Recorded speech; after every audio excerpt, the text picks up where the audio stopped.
Esse escritório era um verdadeiro museu. Todas as amostras do reino mineral lá estavam etiquetadas na ordem mais perfeita, segundo as 3 grandes divisões dos minerais: inflamáveis, metálicos e litóides. Como eu conhecia bem aqueles bibelôs da ciência mineralógica, quantas vezes, em vez de vaguear com os meninos da minha idade, eu me deleitava tirando o pó de grafites, tracites, hulhas, lignitos e turfas. E os betumes, as resinas e os sais orgânicos que era precioso preservar do menor átomo de poeira.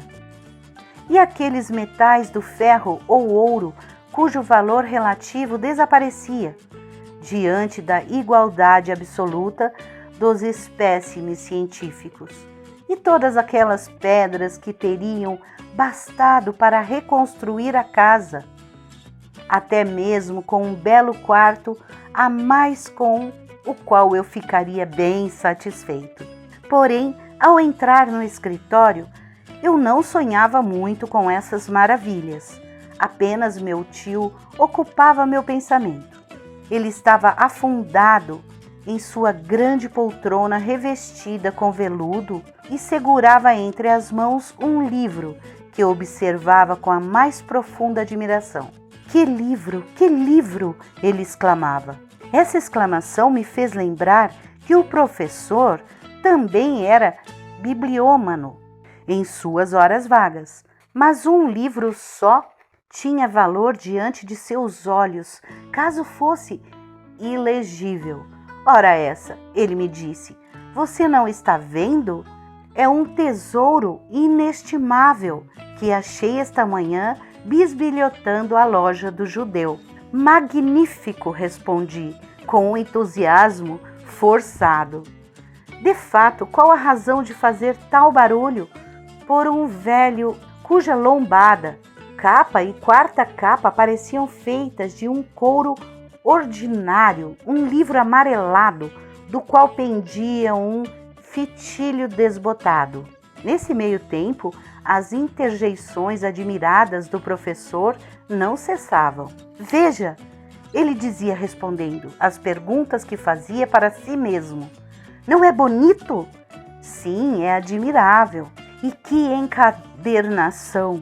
Será que este livro se abre facilmente? Sim, pois ele fica aberto em qualquer página. Mas será que ele se fecha direito? Sim, pois a capa e as folhas formam um conjunto bem unido, que não se separa e nem fica entreaberto. E essa lombada, que não tem nenhum estrago, depois de 700 anos de existência? Aqui está uma encadernação que deixaria Bozeria, Clos ou Purgold orgulhosos. Ao dizer isso, meu tio abria e fechava sucessivamente o velho livro. O mínimo que eu podia fazer era lhe perguntar sobre seu conteúdo, ainda que isso não me interessasse de modo algum. E qual é, então, o título desse maravilhoso volume? Perguntei com uma avidez entusiasmada demais para não ser fingida. Essa obra, respondeu meu tio, se animando, é as crônicas dos príncipes noruegueses que reinaram na Islândia. É mesmo? Exclamei, o melhor que pude. E é uma tradução em alemão, certo?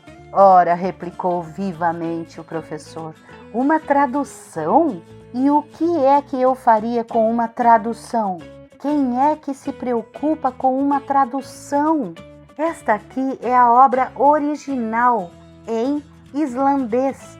Esse magnífico idioma, ao mesmo tempo rico e simples, que permite as combinações gramáticas mais variadas e numerosas modificações nas palavras. Como o alemão, insinuei com graça. Pois é, respondeu meu tio, erguendo os ombros.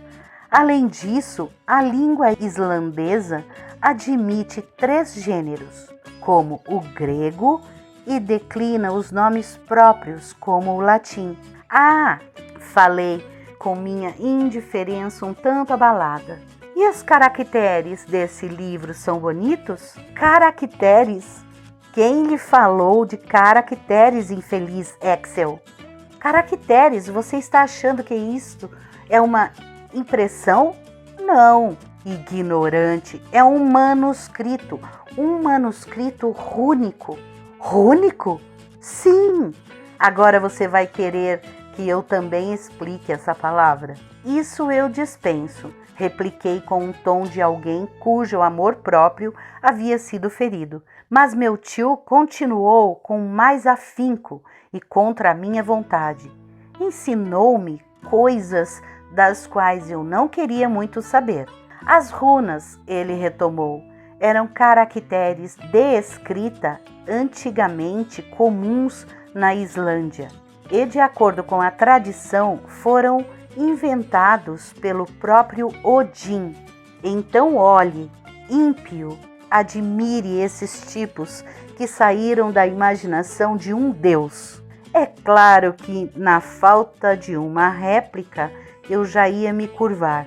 Um tipo de resposta que deve agradar tanto aos deuses quanto aos reis, pois ele tem a vantagem de nunca deixá-los embaraçados. Quando um incidente veio desviar o curso da conversa. A aparição de um pergaminho imundo que escorregou do livro e caiu no chão. Meu tio avançou sobre aquele cacareco com uma avidez fácil de se compreender.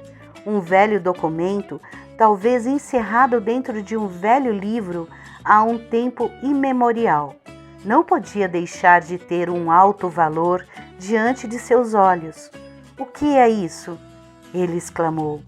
Ao mesmo tempo, ele desenrolava cuidadosamente sobre a mesa um pedaço desse pergaminho que media 13 centímetros de altura e 8 de largura, e sobre o qual se estendiam em linhas transversais caracteres enigmáticos. Aqui está o fac-símile exato. Preciso apresentar estes sinais bizarros, pois foram eles que levaram o professor Lidenbrock e seu sobrinho a empreender a mais estranha expedição do século. O professor analisou durante alguns instantes essa série de caracteres. Depois disse, levantando seus óculos: são rúnicos. Esses tipos são absolutamente idênticos àqueles do manuscrito de Snorri Sturlason. Mas o que será que isso significa?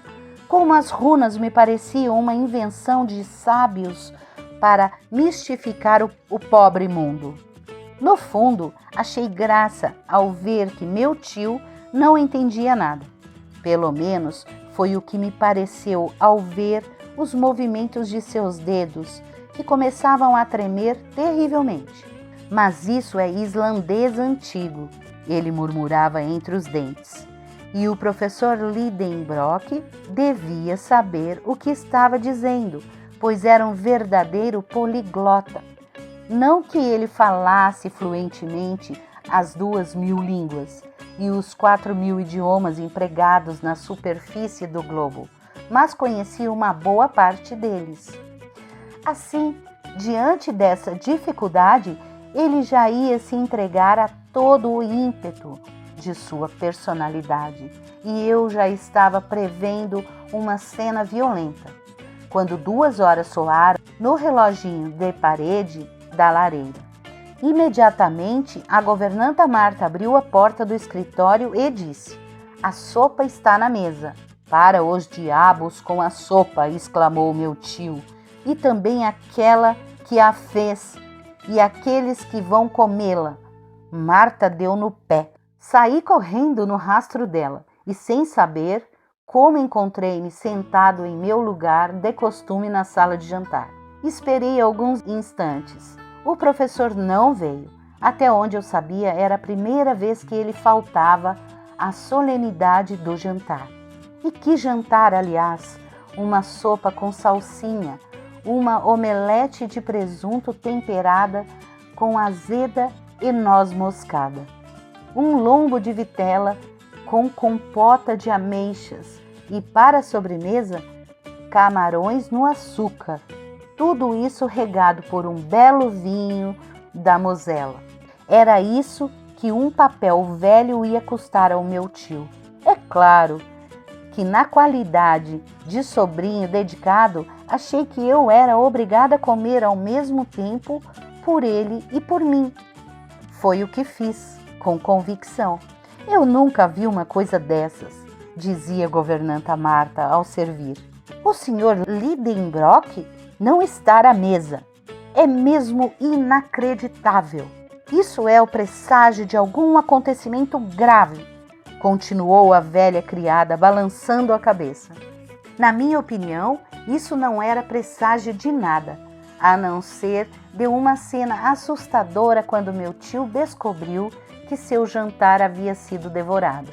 Eu estava em meu último camarão quando uma voz sonora se arrancou das voluptuosidades da sobremesa. Fui da sala ao escritório em um único pulo. Olá, amiguinhos! Estão gostando das historinhas? Então deixe um like, se inscreva no canal, aperte o sininho para mais vídeos. Gratidão, muita luz!